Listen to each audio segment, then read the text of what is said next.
Hello mga Paps, ako ulit ang iyong lingkod, Paps Marco, at panibagong araw at panibagong videos na naman gagawin natin ngayon.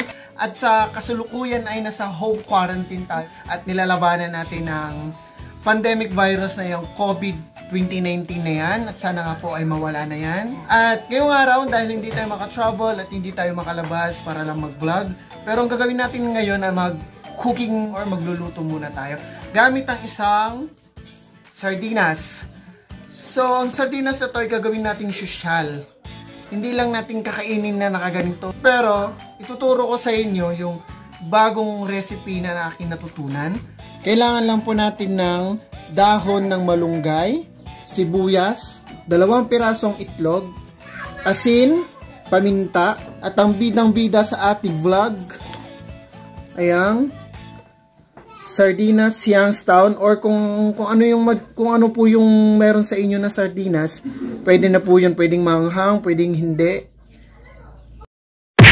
At ang unang step na gagawin natin, itong mga malunggay na to ay kailangan muna natin alisin yung mga tangkay niya at ibukod po yung dahon, dahil ito yung kailangan natin.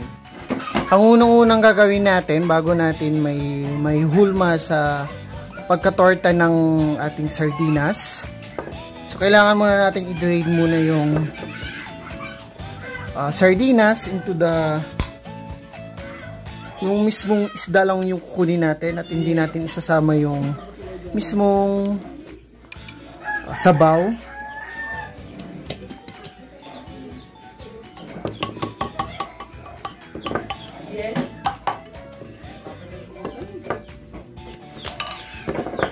So, i-drain lang natin siya. Itong sabaw na to ay bubukod na natin siya. At kuha lang tayo ng malinis sa bowl na paglagyanan natin ng na-drain na sardinas. So, yung sardinas ay kailangan nating durug-durugin ng pinong-pino.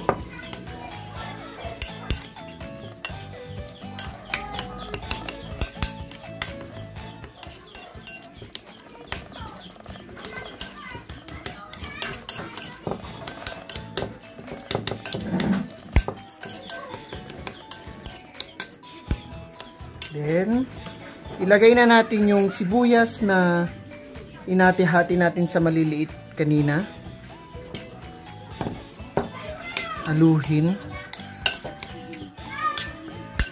Ayan. Sama na rin natin yung malunggay na dahon.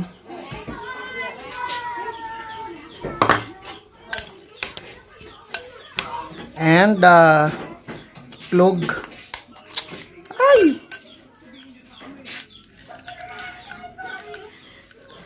Dahan-dahan lang dahil yung itlog na nabili ko medyo mabilis lang siyang mag-crack.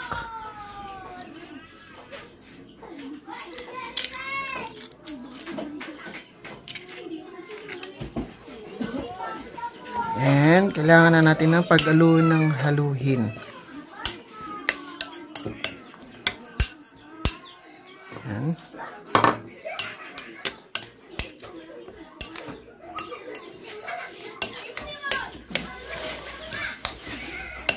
And kailangan na natin yung paminta, pero kunti lang yung ilalagay natin. And yung sibuya, yung asin.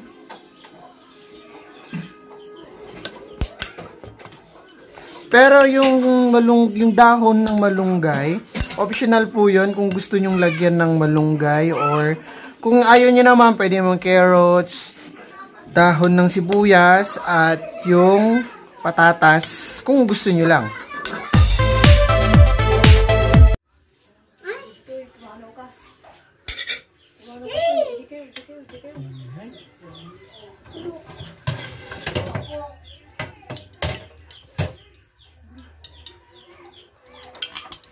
Nag-slice ka ng ano,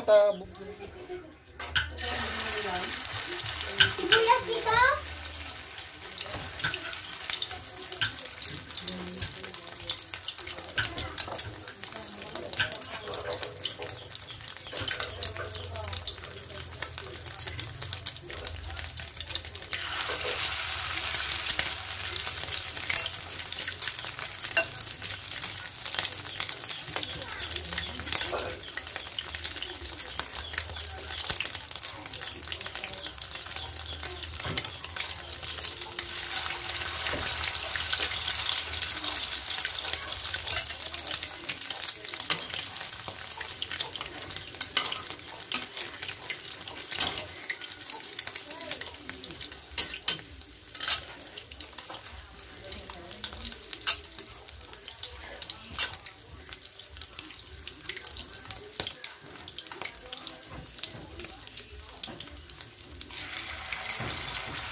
Lalawin ko.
Tapos na tayong magluto at ito na yung finished product natin. Tcharan! Ito na yung isang sardinas, dalawang itlog. So, ang daming magagawa. Siguro mga 1, 2, 3, 4, 5, 5 katao na yung kakain dito. At itry nyo na rin dyan sa inyong bahay. Habang nababagot kayo, magluto kayo, maghanap kayo ng isang sardinas. Yung mga rasyon, yung mga relief goods na binibigay sa inyo. Bili lang kayo ng itlog, bili lang kayo mantika. Kung may malunggay dyan sa napaligid ninyo, pwede nyo yung kunin yon. Or yung kung may mga stock pa kayo dyan ng mga carrots, patatas, pwede nyo gawin yon. At gawing ganito. At kung nagustuhan mo itong videos na to, ay like mo na ang like button. At pindutin mo na rin ang subscribe button at ang notification bell para sa tuwing mag-upload ako or sa tuwing ako magluluto ay mag-update ka or manonotify ka sa aking mga new videos. So yun na mga guys, gawin nyo na. Try this home na para matikman na ninyo. So yan nga guys, bye-bye!